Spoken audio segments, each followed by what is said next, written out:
할렐루야. 함께 따라서겠습니다. 살인하지 말라. 살인하지 말라. 살인하신 분 없으시죠?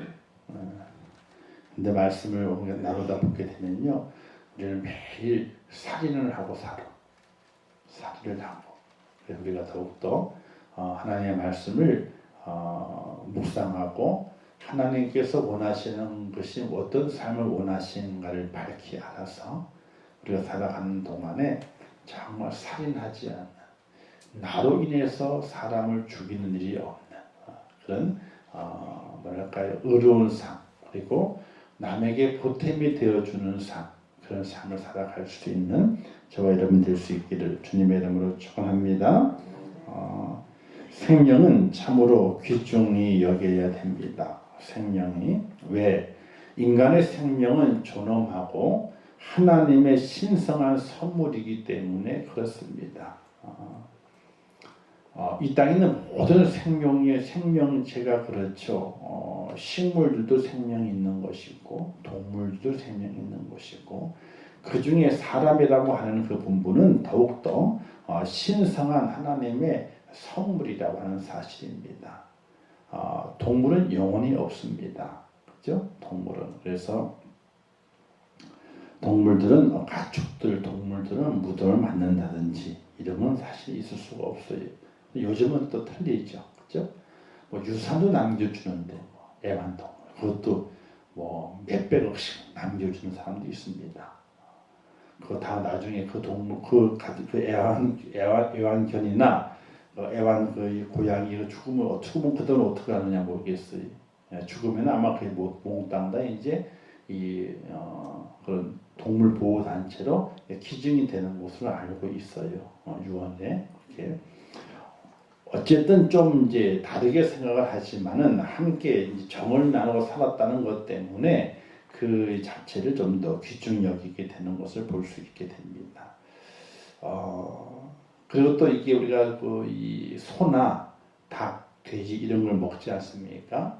근데 이제 그것을 잡을 때 어떻게 잡느냐, 그런 것에 의해서 이제 뭐랄까요, 좀 이제 건강하게 잡는 그런 이 기구를 사용해 가지고 이제 가축들, 우리가 먹는 이 동물들을 잡아야 된다, 그런 의견들 많이 있습니다. 왜냐하면은 생명은 무엇이든지 생명은 존귀한 것이고 또 귀중한 것이다 하는 기본적인 이제 뭐랄까 바탕이 깔려야 된다는 것입니다. 그래서 불교에서는 살생유택이라, 그죠? 그래서 생명을 살리고 죽이는 것에 의해서 그걸 조심해야 될 것을 말하게 되죠. 그래서 스님들이 늘 땅바닥을 보고 걷는답니다. 왜요? 개미라도 밟을까봐. 그렇게 조심스럽게 살아가야 된다, 이렇게 말하게 되는데, 어떤 의미에서는 맞습니다. 모든 생명이 곤충이든지 가축이든지 무엇이든지 생명은 귀한 것이기 때문에 그렇습니다.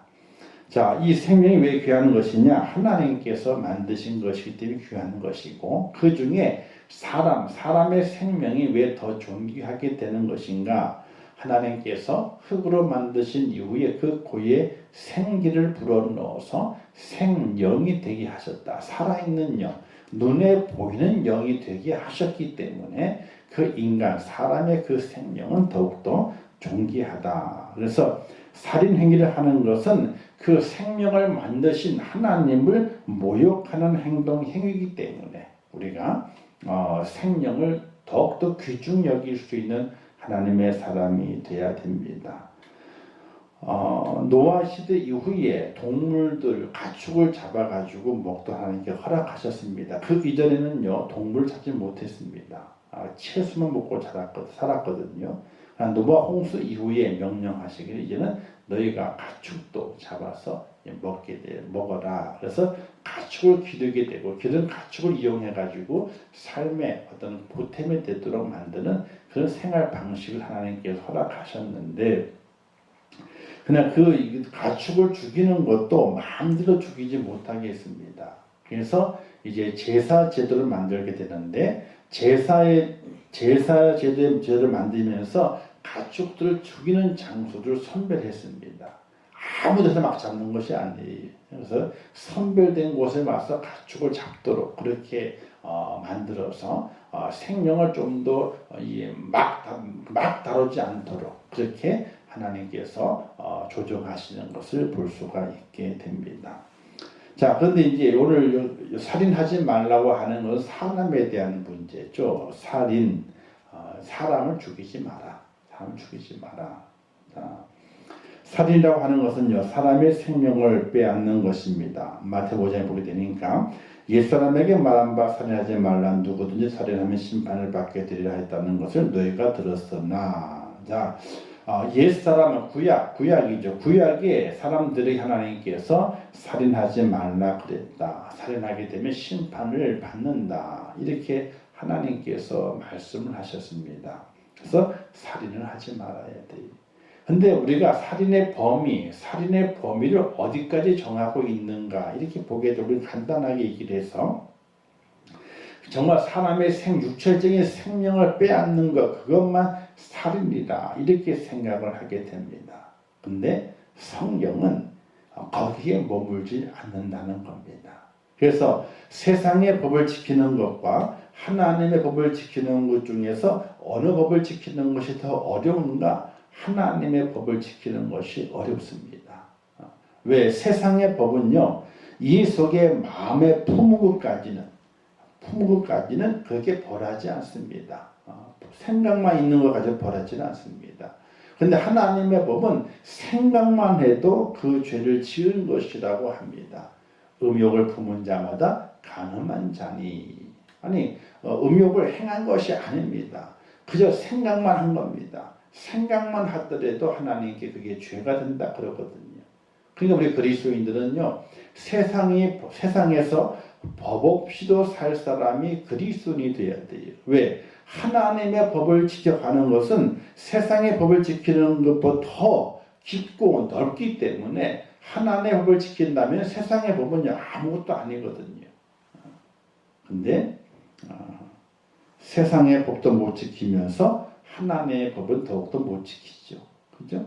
이게 우리의 연약함이고 우리의 부끄러운 모습인 것입니다. 자, 그렇다면 살인이라고 했을 때 그 살인의 종류가 그게 몇 가지가 있는가 이렇게 살펴보게 되니까 대략적으로 이 5가지가 있습니다. 살인의 범위가.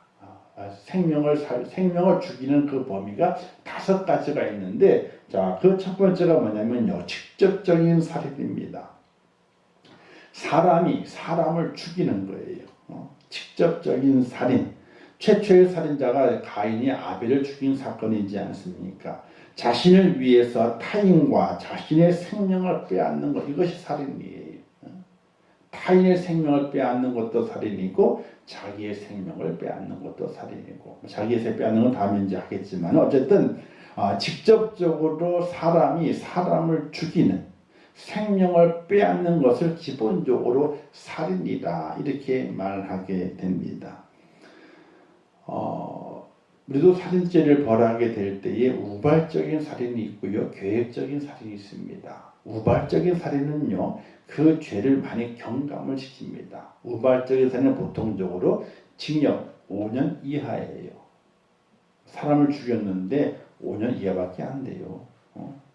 우발적으로. 그런데 계획적으로 사람을 죽게 되면요, 보통적으로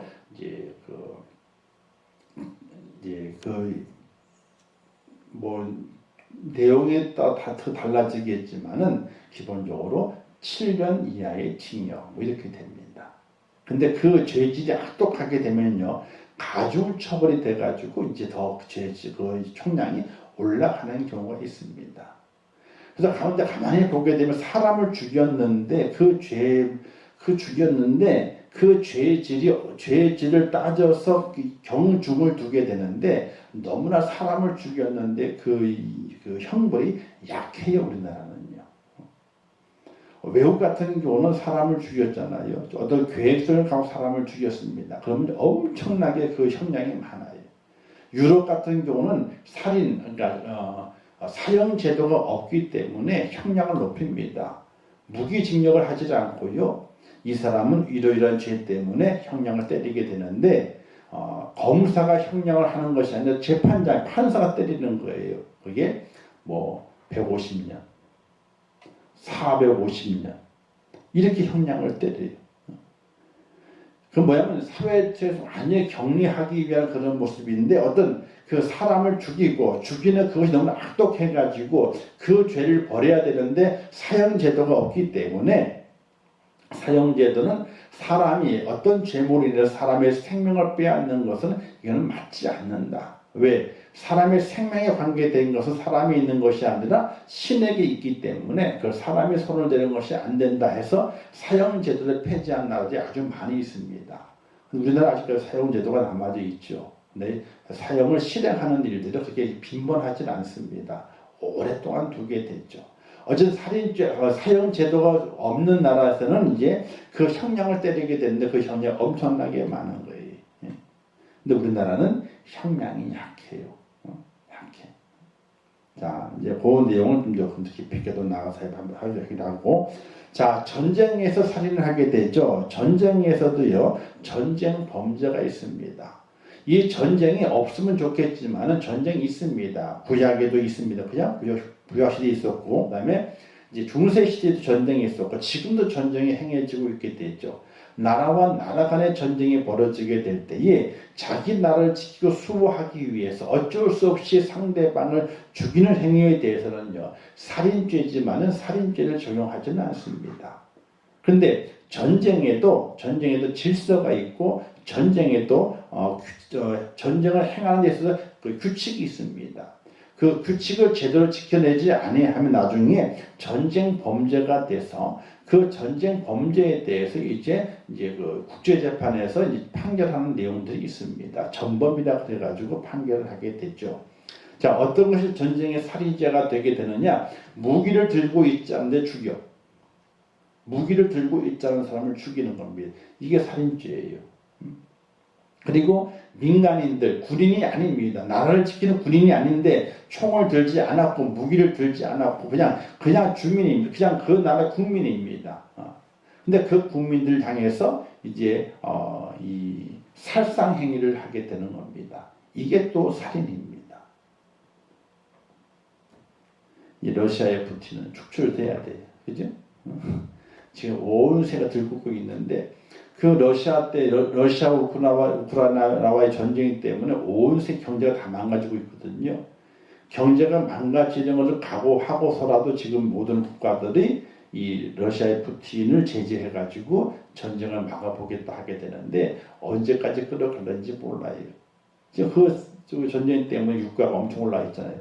100달러가 넘게 올라가 있잖아요. 그렇죠? 우리나라 부족 많이 올라갔으니까 떨어지지 않잖아요. 지금 현재 유가에 있잖아요. 우리나라가 30% 우리나라 그 석유세를 내게 되는데 석유세를 30% 줄인 금액이 지금 이 금액이에요. 줄였다고. 국민 세금 낼 것을 줄였다고. 코로나 때문에 어려워지게 되니까 유류세 내는 걸 줄여줬거든요. 줄여줬는데 불구하고 지금 1,900에 2,000원대잖아요. 그렇죠? 이게 엄청 많이 오른 거예요. 현재 이게요. 차 운행하시는 분들이 엄청 힘든지 몰라요. 자, 어쨌든 이 전쟁에서 전쟁 범죄가 있게 되는데 전쟁에 살인을 하게 됩니다. 그래서 민간인을 대상으로 죽이는 일이 벌어졌을 때 그 살인죄로 봐서 그를 처벌하도록 이제 국제사회가 이제 재판을 진행하는 것을 볼 수가 있게 됩니다. 어쨌든 직접적인 살인의 모습이 일어나게 되는데 요즘도 그 직접적인 살인의 모습들이 너무나 흉악한 것을 볼 수 있게 되죠. 자신의 죄를 은폐하기 위해서 그 살인한 대상, 그 대상에 대해서 엄청나게 감추기 위해서 여러 가지 많은 험악한 짓들을 하는 것을 볼 수가 있습니다. 어쨌든 살인은 계속되고 있습니다. 바로 이 사회의 모습이죠. 자, 두 번째는요, 간접적인 살인이 있습니다. 살인을 사주하는 것, 누굴 죽여라. 이게 사주하는 거죠. 이런 일도 가끔 있습니다. 그리고 두 번째는요, 가짜 음식, 가짜 고춧가루, 가짜 기름, 음식 가지고 장난치는 것, 그렇죠? 음식 가지고 장난칩니다. 이것도 간접 살인이라고 볼 수 있게 됩니다. 또 우리가 또 하나 있죠. 가습기 사건 같은 경우죠. 직접적으로 죽인 건 아니지만은 그 가습기 사건의 그 소독제를 통해 가지고 사람들 호흡기를 마비시켜 가지고 어린 나이가 죽고 이제 그 폐가 망가지게 되고 이 모든 기능이 엉망이 돼서 일상적인 생활할 수 없는 사람이 많이 등장하게 되거든요. 이 모든 것들이 간접 살인이라고 볼 수 있게 되는 겁니다. 직접적으로 칼을 들여낸 것은 아니지만은 그 호흡이나 먹는 것, 이 모든 것들을 통해 가지고 살인과 가까운 일들이 행해지는 일들이 지금 이 땅에서도 많이 생겨나고 있거든요. 또 물이나 땅이나 대기를 오염시키는 것도 이 자연을 파괴하는 것도 이 간접 살인에도 들어간다는 사실입니다. 근데 이거에 대한 법이 사실 우리나라가 불내잖아요. 불내봐요. 벌금이 얼마 안 돼요. 이 불탄 면적에 따라 가지고 벌금이 매겨집니다. 면적이 작은 면적이었을 때 100만 원 이하, 또 어느 정도 헥타르가 넘어가지고 큰 면적이 되면 1,500만 원 이하, 뭐 3천만 원 이하의 벌금에 처한다. 또는 징역 3년 이하에 처한 이하의 이하, 이상이 아니고 우리나라의 모든 법은 몇 년 이상이다, 몇 천 벌금 얼마 이상이다가 아니라 얼마 이하예요. 얼마 이하. 5천만 원 이하다. 그러면요, 10,000원도 벌금이요. 정상 참작, 여러 가지 참작해가지고 최고가 5천만 원이고 그 이하까지 아무거나 해도 상관이 없어요. 또 3년 이하의 징역이다. 그러면 3년 이하인 거지 6개월 딱 때려. 그럼 6개월이 징역이에요. 6개월 살면 나와. 그런데요, 6개월 동안 원래 조사받았어. 이 그 구치소에 수감돼 있으면서 조사받고 재판받고 6개월 딱 떨어지게 어떻게 됩니까? 더 이상 살 것이 없어. 왜? 조사받고 재판받다 왔다 갔다 하느라고 구치소에 있었거든. 얼마 동안? 6개월 동안. 그러니까 6개월 딱 맞으면요, 이게 그냥 나오는 거예요. 그냥요. 또 보통 초범인 경우에는 정상을 참작해서 집행유예라. 그래가지고 어떻게 돼요? 뭐 3년, 뭐 징역 2년에 집행유예 3년 이렇게 돼. 그러면 징역 2년 살아야 되는데 그 집행을 3년 동안 유예, 3년 뒤로 미루는 거야. 그 3년 사이에 아무 일도 없이 잘 조용히 잘 지내게 되면 2년 징역이 없어지게 되는 거예요. 특별히 초범일 때에 그런 일들이 많이 행해지게 됐죠. 정상을 참작해가지고. 자, 그래서 우리나라가 이 살인죄 또는 범죄했을 때 그 형량이 너무나 약한 것을 보게 돼요. 다른 나라는 엄청나게 센데. 어쨌든 간접적인 살인 모습들이 우리의 삶 속에 많이 있습니다. 그래서 공장 운영하시는 분들, 이런 분들이 정말 조심해야 되는 거죠. 그래서 그들의 모든 행위가 자신의 유익을 위해 행했던 모든 것들이 다른 사람을 죽이는 것이 되게 되면 간접 살인죄에 적용되기 때문에 정말 조심해야 되는 것이. 자, 여기까지는 우리 해당이 안 되죠. 직접 칼 들이댄 적도 없고, 그렇죠? 사업을 크게 해가지고 환경 오염시키고 뭐 발생시켜가지고 뭐 간접적 피해 준 적이 없으니까 넘어가요. 자, 세 번째, 심리적인 살인이 있습니다. 인격 살인이라고 이야기를 하게 되죠. 참을 수 없는 모욕감이나 수치심을 주는 행위가 살인 행위임을 우리는 알아야 됩니다. 사람에게 참을 수 없는 모욕감, 수치감을 줬습니다. 근데 그게 살인에 해당한다는 이야기예요. 인격 살인 또는 심리적인 살인, 마음, 심적인 살인. 그래서 첫 번째, 명예를 실추시키는 것, 명예훼손이라는 얘기하게 됐죠. 명예를 실추시키게 되면 어떻게 됩니까? 사람들이 그냥 죽어요. 죽는다고. 그리고 거짓말도 사람을 죽이는 겁니다. 이게 거짓말이. 나는 아닌데 자꾸만 거짓말로 나를 헐뜯는 겁니다. 그게 반복되게 되면요, 사람의 그 인격이 망가지게 되고 피폐해지게 됩니다. 살아갈 의욕을 잃어버리게 됩니다. 그런 경우도 살인죄에 해당이 된다. 그리고 세 번째, 지금 SNS 댓글 폭력 등 가짜 뉴스 이런 것들이 많이 있게 됐죠. 자기 이름이 드러나지 않는다 그래가지고 그 댓글 다는 걸 보게 되면요, 댓글이 사람에게 하는 말이 아니야. 아무리 그 사람이 실제로 자기와 관계가 없어. 정말 자기가 그 사람들 피해를 입어가지고 자기들이 죽을 살좀 되는 거에 막 그냥 그렇다면은 그렇게 해낼 수 있어요. 직접 관계가 되니까. 그런데 아무 관계가 없는 거예요. 삼자가 아니라 아예 관계가 없어요. 그냥 관계가 없는데 거기에다 댓글을 풀어놓은 걸 보게 되면요, 댓글이 대단해. 대단한 댓글이다. 완전히 이거는 사람 취급하는 것이 아니. 자, 그런 것들이 바로 인격살인에 해당한다는 사실이. 그리고 이제 미워하는 것. 성경적으로 보게 되면 미워하는 것도 살인에 해당한다.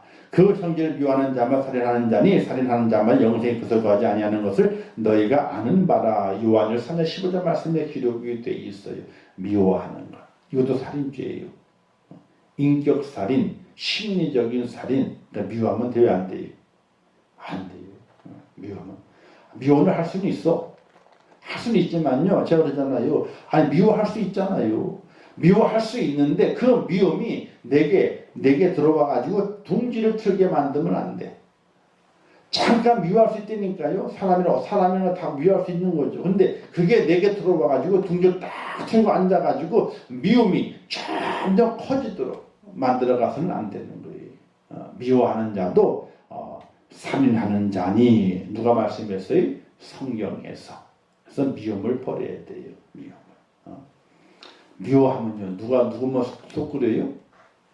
나만 속 끓이는 거예요. 나만 속 끓여요. 저도 그걸 다 체험해왔어요. 다 체험하고. 목회 생활을 한 30년 넘게 해보세요. 그러면 다 거쳐오는 거예요. 아이고, 그러더니. 아이고, 그럴 수 있지. 살다 보면 그럴 수 있지. 그러더니. 하고 넘어가야 되는 거지. 어떻게 그럴 수 있어? 그러면 그때부터 어떻게 돼? 내가 죽는 거지, 내가.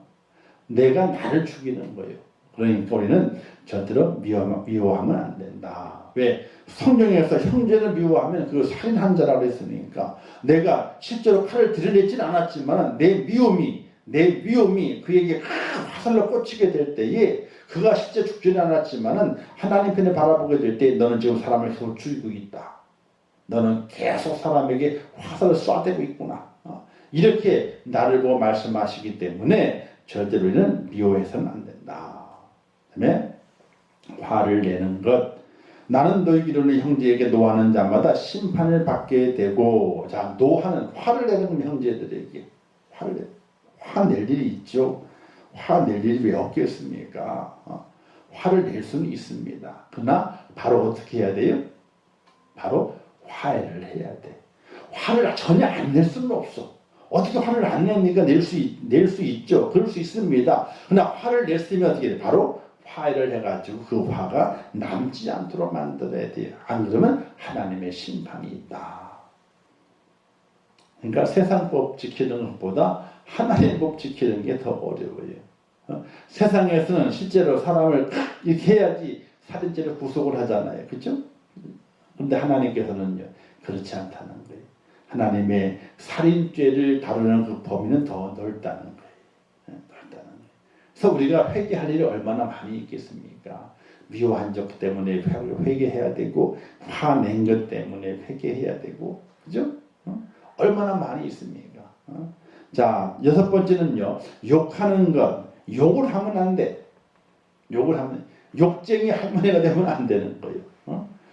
욕쟁이 할머니 식당도 있다 그러게 되는데 그분도 그러더라고요. 뭐라 하냐면 욕할 만한 사람에게 욕을 한대.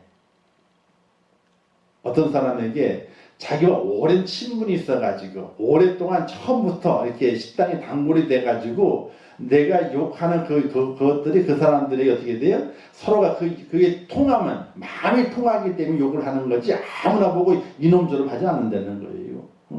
그러니까 그게 자기 어떤 처음부터 단골들과 함께 하면서 마음을 터놓고 그 관계가 허물이 없는 거지, 관계가. 그래서 이놈저놈 하더라도 어떻게 돼? 다 받아두는 거지, 이게. 정으로 알고. 근데 아무나에게 이놈저놈 하는 것이 아니라는 거예요. 자, 마태복음 5장에 보게 되면 형제에게 나가라. 나가는 뭐냐면 이거면 여기 바보다. 이 멍청이 이렇게 하는 얘기예요. 바보 멍청이 라고 하는 자는요 공회에 잡히게 되고 미련한 놈이라 하는 자는 지옥불에 들어가게 되리라. 형제에게 이 바보 멍청이 미련한 놈 이렇게 욕을 해대서는 안 된다는 거예요. 근데 이 욕도 욕이 뭐예요? 약한 욕이죠. 어떤 욕이 많아요? 입에 담을 수 있는 욕이 너무나 많이 있어. 담을 수 없는 욕이. 실제로 욕을 하면 안 돼요. 욕을 다 버려야 돼요. 저도 옛날에는 그랬잖아요. 욕을 엄청나게 좋아했다기보다 좋아하지는 않는데 어디 욕하는 걸 좋아하겠습니까? 그런데 그게 하도 버릇이 돼가지고 욕을 엄청나게 많이 해댔어요. 언제까지? 이 세상 친구들 만나면서 그 신학 2학년 때까지인가 신학대 2학년 때까지인가 그게 안 고쳐져가지고 욕을 엄청나게 해대는 거예요. 시작할 때 욕이고 사람 불러 누구를 친구를 불러 친구 부를 때 욕이 들어가. 누구 SS야 하고 불러 이렇게 그렇죠? 그다음에 중간에 욕이 많이 들어가. 그다음에 또 끝에 욕으로 끝나. 그걸 고치려고 노력을 했지만 안 고쳐지더라고 이게. 근데 하나님께서 한순간에 그걸 싹 고치더라고요. 저도 몰랐는데 어느 날 친구한테 하는 말이 아니 너 왜 욕 안 하냐? 너 왜 욕 안 해? 너가 뭘? 너 맨날 우리 부를 때만 욕해 댔었는데 지금 욕을 안 하네? 딱 그러시는 거예요. 그러고 생각해 보게 되니까 정말 욕을 안 하고 있어. 우리가 이 욕하는 것은 좋은 게 아니에요. 좋은 게 아니에요. 손자 손녀들이 있잖아요. 친하다고 친근하다고 욕을 하면 별로 좋은 게 아니에요. 우리가 이 욕하는 것은요 절대로 좋은 게 아니에요.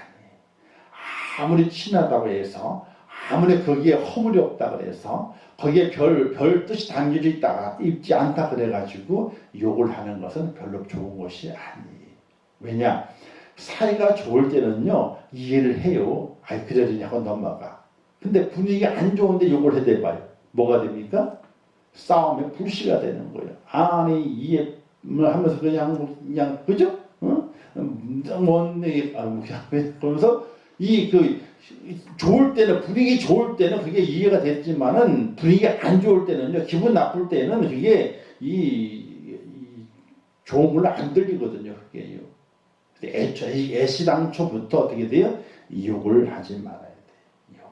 욕이 입에 붙어 있으면 안 돼요. 이걸 다 고쳐내야 돼요. 왜? 이 욕하게 됨을 통해 어떻게 됩니까? 그것이 바로 내게 죄가 되고 지옥불이 기다리고 있다면은 어떻게 그 욕을 버려야지요. 버려야죠. 왜? 이 욕을 하게 됨을 통해서 그 사람의 명예를 훼손시키게 되고 인격을 모욕하는 것이 돼가지고 그 사람의 마음, 심적으로 이 큰 타격을 줘가지고 그 마음이 정말 살 의욕을 잃어버리게 되는 그런 상태로 만든다는 거예요. 이걸 가리켜 뭐라 그래요? 갑질이라 이렇게 얘기하잖아요. 그죠? 갑질이라. 온 사회에 갑질이 많아요. 국회의원들도 갑질이 얼마나 많은데요. 국회의원들도. 그것만 그런가요? 직부인 권력이 많은 사람들이 갑질이 얼마나 많이 있는데요. 군부도 갑질이 많잖아요. 이런 모든 것들을 우리가 무엇을 알아야 되느냐? 살인을 저지른 죄로 알아서 그걸 우리가 주의하며 살아갈 수 있는 하나님의 사람이 되어야 되는 것이. 그래서 우리가 예수를 딱 믿잖아요. 성령을 받잖아요. 그럼 우리의 말부터 틀려져요. 생각도 달라지게 돼요. 그래서 우리의 모습이 변화된 것이 보여질 수 있어야 돼요. 그 전에는 아무렇지 않게 사용됐던 모든 것들, 사람을 무시하고 인격적으로 모욕했던 그 모든 것들이 싹 사라지게 되고 사람을 높여가는 그 생명을 존중해주는 그런 모습의 삶이 우리 속에 나타나기를 원하시는 것이 바로 하나님의 뜻이다. 하나님을 기억하시면서 직접적으로 사람을 죽이는 것, 이건 우리가 없죠. 거의 없단 말입니다. 그러나 간접적으로 또는 인격적으로 살인하게 된 그런 일들은 우리 주위에 너무나 많이 있습니다. 그 우리가 잘 돌아가면서 우리가 잘 우리의 말과 우리 행동을 조심할 수 있는 하나님의 사람이 되어야 한다는 사실입니다. 그리고 이 이단을 이야기하게 됐죠.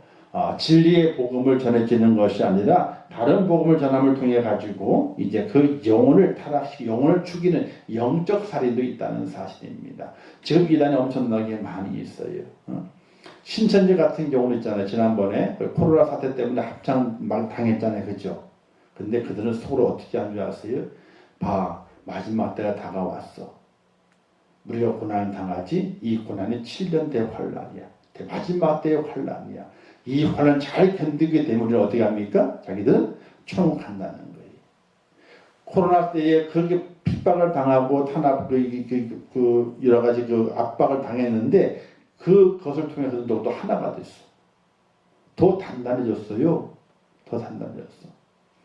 이만희가 그들의 성령님이잖아. 하나님이잖아요. 근데 그게 믿어지나 몰라. 그게 믿어지는 거예요. 그게 믿어지는 거예요. 이게 참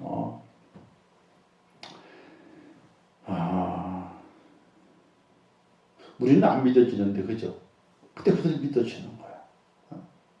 그래서 이만희의 말이 하나님이기 때문에 하나님의 말씀이고 그 말을 믿고 그 말을 의지해야만이 천국 간다는 거예요. 여기에 꽉 잡혀 있어요. 이렇게 다른 복음을 전해서 영혼을 타락시키는 것, 이것이 바로 영적 살인이다. 이렇게 우리가 볼 수 있게 됩니다. 그럼 마지막으로는요, 자살을 말하게 되는데, 요즘 자살이 많죠. 걸핏하면 죽어요. 아이들의 멘탈도 약해. 어쨌든 그것도 있지만은, 어쨌든 이 자살을 불러오는 일들이 인격적인 모독이 많기 때문에 그로 인해서 자살을 많이 불러옵니다. 근데 자살은요, 하나님 앞에서 범죄하는 것이에요. 생명은 하나님의 것이지 누구도 남의 생명을 관여할 수 없고 내 생명도 내 것이 아니기 때문에 관여할 수가 없어요. 살고 죽는 것, 생사화복은 하나님께 달려있는 것이고 그 생명은 하나님의 것이에요. 그렇기 때문에 남의 생명도 내 생명도 내 마음대로 할 수 있는 것이 절대로 아닙니다. 근데 우리가 믿는 사람들 중에서도 자살하는 분들이 계셔. 그 장례를 치르게 될 때에 참 복잡한 거예요. 복잡한 거예요. 근데 그것을 하면서 어떤 그 이유를 다루냐? 그 사람에게 질병, 우울증이 있었다. 이렇게 얘기를 하면서 병으로 돌아가셨다. 이렇게 이야기를 하게 됩니다. 하나의 핑계예요, 사실은요. 그런데 질병이 왔습니다. 우울증이 왔습니다. 그럼 본인이 대부분 조금 처음에는 모르지만요, 조금 후에는 알아요. 기본적으로 본인이. 그러면 본인이 내가 우울증이 왔구나 하는 걸 알게 되면요, 바로 그 사람은 지혜롭게 자기를 지킬 길을 찾아야 되는 거예요. 지혜롭게 찾아야. 그냥 가만히 두는 것이 내가 좀 이상하네. 그 느낌이 와요. 그러면 지혜롭게 내가 그 위기를, 그 질병에서 이겨낼 수 있는 길을 찾아야 되는 거예요. 그래서 이 인터넷 뉴스에서 있잖아요. 자살 뉴스가 좀 나와요. 맨 밑에 뭐냐면요, 그 자살 방지 대책법 해가지고 자살을 방지하고 자살을 하는 돕는 그런 전화번호 쭉 기재가 나와요. 그게 뉴스 그 인터넷 자막에 맨 마지막에. 다른 뉴스는 그게 안 나오는데 자살 뉴스가 나오게 될 때는 이 밑에다가 그렇게 자살 방지 대책을 위해서 거기에 도움을 주는 전화번호 이런 것들을 이제 기록해 놓고 있습니다. 그래서 우울증 이런 것들 오게 될 때는 전화를 하라 이거야. 전화를. 근데 그런 지혜로움이 없어요. 그런 지혜로움이. 특별히 힘들고 어려운 일이 있더라도 우리 믿음의 사람은 믿음으로 그것을 이겨내기 위해서 몸부림을 쳐야 되는 거예요. 몸부림을. 왜? 생명은 하나님의 것이거든요. 그 하나님의 것을 내 마음대로 그 생명을 이제 해야 하는 것은 하나님 앞에 이 죄가 되고 불신앙이 되기 때문에 그걸 우리가 지혜롭게 대처할 수 있는 은혜가 필요하게 되는 거예요. 그래서 성도들도 성도 간에 서로가 어떻게 돼요? 이 인격적인 인격적으로 하나가 아름답게 되어지게 될 때에 이 우울증들이 없어지게 돼요. 근데 교회 안에서도 우울증이 생긴다 그래요. 왜? 하나가 안 되는 거예요. 인격적으로 어떻게 돼요? 서로가 어떻게 돼요? 상처를 주는 일이 많아요. 그런 말미암아 어떻게 됩니까? 그런 말미암아 왕따 아닌 왕따가 돼가지고 하나가 되지는 못하게 돼요. 그 교회 안에서 우울증을 간직해. 이게 참 안타까운 문제예요. 우리가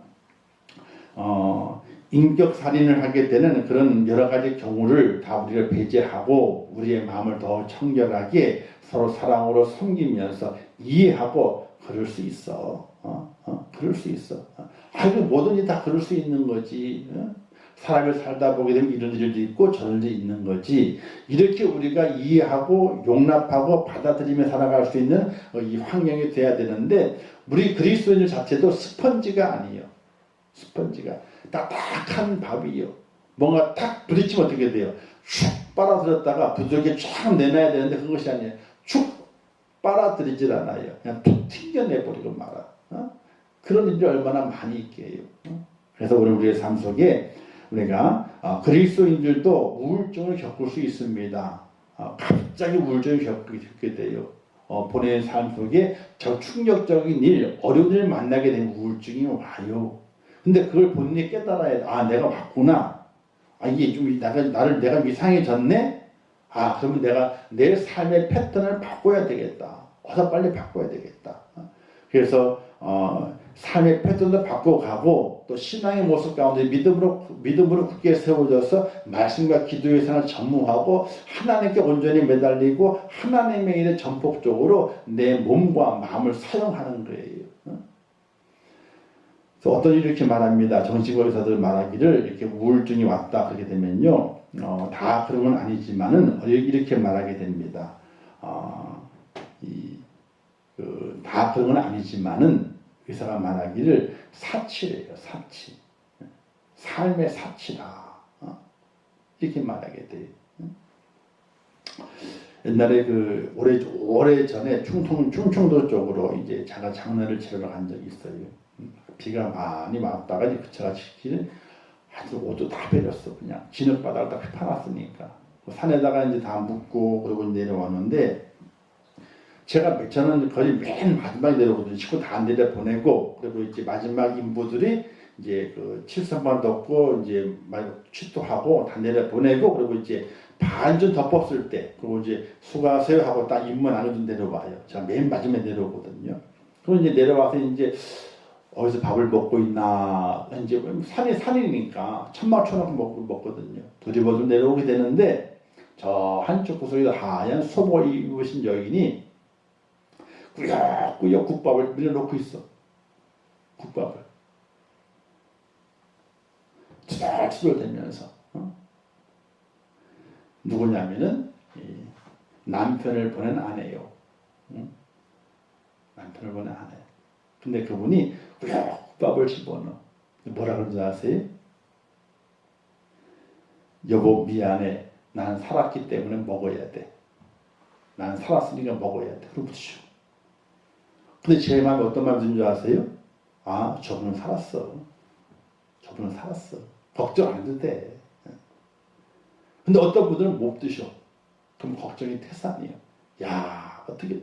근데 그분이, 여기서 같이 있었거든요. 그건 이제 전 다 내려보내고, 이제 맨 마지막 털에 옷은 진창이 완전히 그냥, 황토 진창.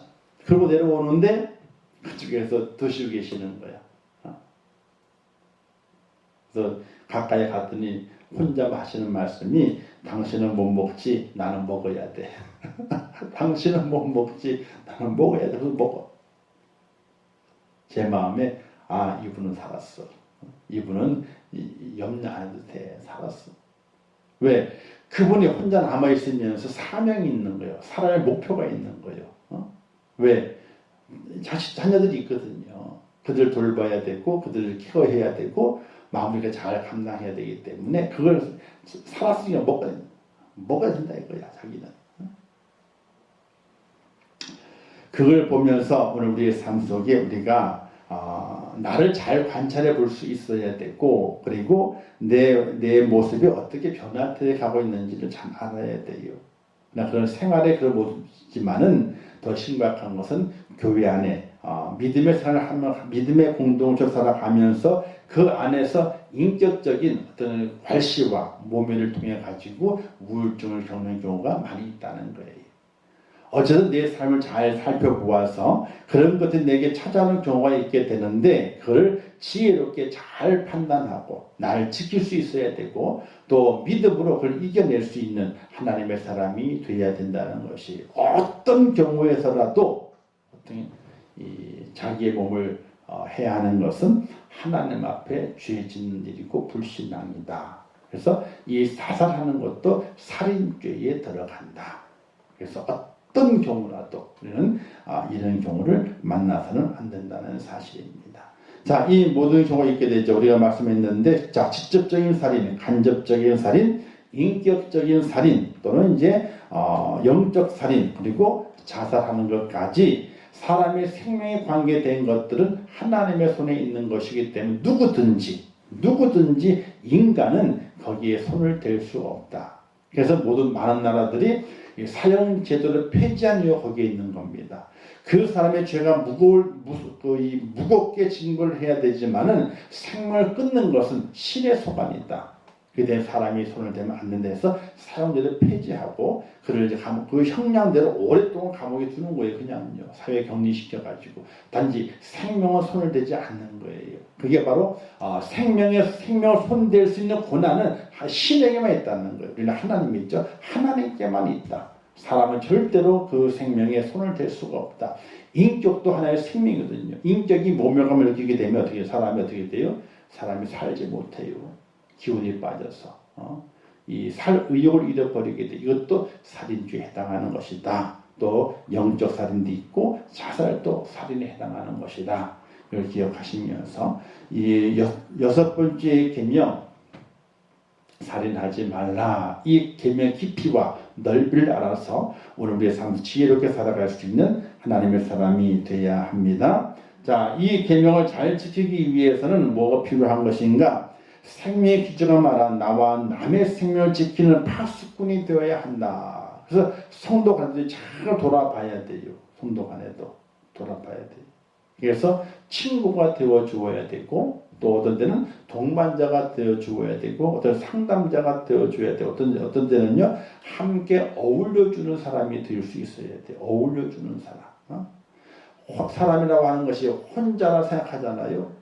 이게 이 멘탈이 바로 서있지 못해. 나 혼자구나. 서있지 못해. 그래서 좋은 친구를 만들어야 돼. 좋은 친구를. 어떤 데는 자녀가 친구일 수도 있어요. 자녀가. 그래서 자녀가 어떤 데는 좋은 친구가 돼서 나와 함께 이야기할 수도 있는 거죠. 그래서 이제 엄마에게는 딸들이 필요하고 아빠에게는 아들이 필요하다. 이런 얘기를 하게 돼요. 근데 아빠에게는 아들도 소용없는 것 같아. 아빠가 부탁해가지고 전혀 안 돼. 다 엄마하고만 이야기하지 아빠하고 이야기를 하진 않아. 어쨌든 그 자녀들도 함께 동반자가 될 수가 있어요. 그래서 자녀에게도 다 이야기해 줄 수 있어야 돼. 속을 다 이야기해 줄 수 있어야 돼요. 그런 관계가 돼야 돼요. 그리고 교회 안의 성도들 간에도 서로가 이해하고 또 용납하면서 그 좋은 관계를 만들어 갈 수 있어야 돼요. 근데 성도 간은 잘 이야기를 안 하더라고. 왜? 어떻게 된 게 이야기를 하면 바다 건너까지 알아. 그죠? 바다 건너까지. 그렇기 때문에 그런 거예요. 들은 건 내가 들은 걸 만족 끝나고 기도해 주면 끝내야 되는데 그걸 어떻게 돼? 이렇대 저렇대 하고 얼마 가다 보니까 다시 돌아왔는데 엉뚱한 얘기가 돌아와. 그럼 어떻게 돼? 거기에 또 그 마음이 실망해가지고 속상해가지고 그냥 더 우울해지고 그런 경우 많이 있거든요. 그래서 우리가 이 성도 간에도 그런 좋은 관계를 유지해야 되고, 내가 들었으면 어떻게 돼? 들으면 끝나는 거예요. 뭐 어떻다 얘기할 필요도 없는 끝나는 거예요. 그리고 그 마음에 품고 어려운 일이라면은 함께 기도하고, 좋은 일은 어떻게 돼요? 어느 누구가 좋은 일 있었대. 얼마나 기쁜지 몰라. 함께 기뻐하고. 어렵고 힘든 일은 마음에 꾹 담아두면서 하나님께 기도하고. 그런 은혜가 있어야 되는데 그걸 잘 조정하지 못해가지고 더러 큰 어려움을 만나는 그런 경우가 있기 때문에 공동체가 흔들리게 되는 거거든요. 자, 어쨌든 나와 남의 생명을 지키는 파수꾼이 되어야 된다. 그래서 살인이라고 하는 것을 우리가 이제 잘 뛰어넘어갈 수 있어야 되는데, 첫 번째 인간관계를 바르게 하고 화목해야 한다. 그죠? 사람과의 관계를 잘해야 돼요. 화목해야 돼요. 원수 맺는 일을 만들지 않아야 돼요. 두 번째는요, 자기 감정을 잘 절제하고 조절해야 된다. 그렇죠? 우리의 감정을 잘 절제하고 조절해야 되죠.